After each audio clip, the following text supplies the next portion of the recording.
अस्सलामुअलैकुम, welcome to my channel kitchen with Arusa. कैसे हैं आप सब? मैं उम्मीद करती हूँ आप सब खैरियत से होंगे। आज मैं आपके साथ शेयर करूँगी कि ऐसी रेसिपी जिसे देखते ही सबके मुंह में पानी आ जाता है और ये छोटे और बड़ों सबकी फेवरेट है। आज हम बनाएंगे खुशबूदार और मज़ेदार दाल मसूर। इसके साथ सर्व करेंगे हम ज़ीरा राइस। बहुत ही मज़ेदार ये कम्बिनेशन है। दाल मसूर को बनाने के लिए मैं आपको बताऊँगी कुछ ऐसी टिप्स एंड ट्रिक्स जिससे प्याज और टमाटर ऊपर तैरते हुए नज़र नहीं आएंगे। बहुत ज़्यादा ये परफेक्ट कम्बिनेशन है और बहुत ज़्यादा खुशबूदार और मज़ेदार आपके मसर चावल जो हैं वो बनकर तैयार होंगे। चलिए इसको बनाना स्टार्ट करते हैं। यहाँ पर मैंने 2 कप मसूर की दाल ली है।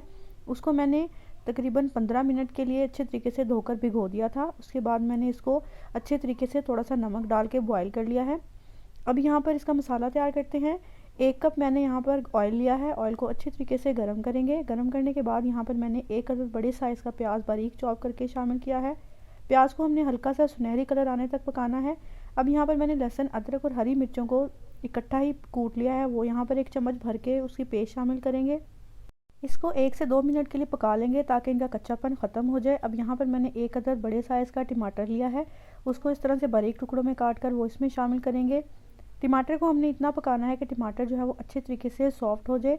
इसके लिए यहाँ पर मैंने तकरीबन 2 से 3 चम्मच पानी शामिल किया है और इसको ढककर तकरीबन 3 से 4 मिनट के लिए ऐसे दम लगा देंगे ताकि टमाटर जो है वो अच्छे तरीके से सॉफ्ट हो जाएं। आप देख रहे हैं कि टमाटर जो है वो हमारे अच्छे तरीके से सॉफ्ट हो गए हैं। अब यहाँ पर आधा चम्मच नमक शामिल करेंगे, आधा चम्मच ही हल्दी पाउडर शामिल करेंगे, आधा चम्मच इसमें धनिया पाउडर शामिल करेंगे और 1 चम्मच सूख मिर्च का पाउडर शामिल करेंगे। यहाँ पर नमक अपने टेस्ट के मुताबिक कम या ज़्यादा कर सकते हैं। नमक यहाँ पर मैंने आधा चम्मच ही शामिल किया है क्योंकि दाल बॉयल करते हुए भी मैंने इसमें नमक शामिल किया है। अब यहाँ पर आप देखेंगे मसाला जो है हमारा अच्छे तरीके से रेडी है और ऑयल भी सेपरेट हो गया है। तो इसमें जो दाल हमने बॉयल की है वो शामिल करेंगे। दाल को यहाँ पर हमने 100% कुक करना है। इसको बिल्कुल भी थोड़ा बहुत कच्चा हमने नहीं रखना। दाल शामिल करने के बाद इसको मीडियम से हाई फ्लेम के ऊपर तकरीबन 4 से 5 मिनट के लिए अच्छे तरीके से भून लेंगे। दाल हमारी जो है वो बिल्कुल अच्छे तरीके से गली हुई है। बस इसको हमने भूनना है। अब आप यहाँ पर देखें कि ऑयल जो है वो सेपरेट होना शुरू हो गया है और दाल में जो थोड़ा बहुत पानी है वो भी ड्राई आउट होना शुरू हो गया है। दाल हमारी अच्छे तरीके से भुन गई है। यहाँ पर मैंने 1 गिलास भरकर पानी शामिल किया है। अगर आप मसूर की दाल जो है वो बहुत गाढ़ी गाढ़ी पसंद करते हैं तो आप इसमें आधा गिलास पानी शामिल करिएगा। लेकिन मैं यहाँ पर ज़ीरा राइस के साथ सर्व करूँगी तो दाल जो है इसमें थोड़ी सी मुझे ग्रेवी ज़्यादा अच्छी लगती है। अब यहाँ पर ढेर सारा इसमें हरा धनिया शामिल करेंगे। हरा धनिया शामिल करने से बहुत ज़्यादा मज़ेदार सी खुशबू आती है। धनिया शामिल करने के बाद इसको बिल्कुल दम वाली आंच पर तकरीबन 8 से 10 मिनट के लिए दम लगा देंगे। जब तक दाल हमारी रेडी हो रही है तब तक हम ज़ीरा राइस बनाना स्टार्ट करते हैं। एक कढ़ाई के अंदर मैंने आधा कप ऑयल लिया है। ऑयल को गर्म करके इसमें मैंने 1 चम्मच ज़ीरा और 6 से 7 इसमें साबुत मिर्चें शामिल की हैं। 1 अदद इसमें बड़ी इलायची शामिल करेंगे। 3 से 4 इसमें मैंने लौंग शामिल की है और 1 टुकड़ा इसमें दालचीनी का शामिल करेंगे। खड़े मसाले शामिल करने के बाद इसको 1 मिनट के लिए अच्छे तरीके से कड़कड़ा लेंगे। अब यहाँ पर मैंने 2 अदद हरी मिर्चों को इस तरह से दरमियान से 2 हिस्सों में डिवाइड करके शामिल किया है। 1 चम्मच इसमें नमक का शामिल करेंगे। नमक की क्वांटिटी आप अपनी मर्ज़ी के मुताबिक कम या ज़्यादा कर सकते हैं। यहाँ पर मैंने 1 गिलास चावल लिया है तो उसमें 1 चम्मच जो है वो बहुत है नमक का। अब यहाँ पर मैंने 1 गिलास चावल लिया है तो 2 गिलास भरकर इसमें मैं पानी शामिल करूँगी। पानी शामिल करने के बाद इसको ढककर मीडियम से हाई फ्लेम के ऊपर इसको 1 बॉयल आने तक हम पका लेंगे। अब आप देख रहे हैं कि पानी जो है वो हमारा अच्छे तरीके से पकना शुरू हो गया है। यहाँ पर मैंने बासमती राइस लिए हैं। इनको मैंने तकरीबन 15 मिनट पहले अच्छे तरीके से धोकर भिगो दिया था, वो इसमें शामिल करेंगे।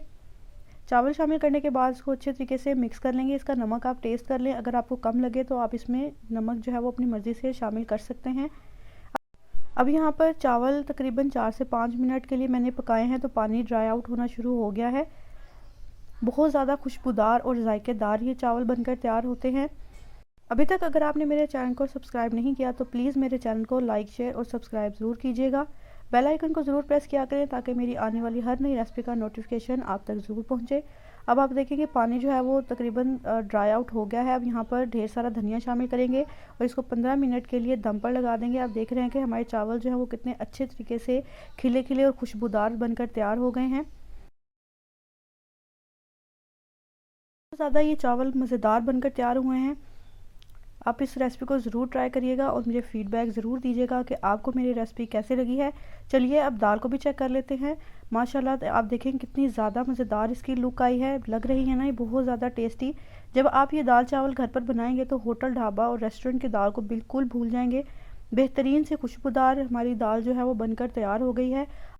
अब गर्मा गर्म दाल चावल को सर्व करते हैं।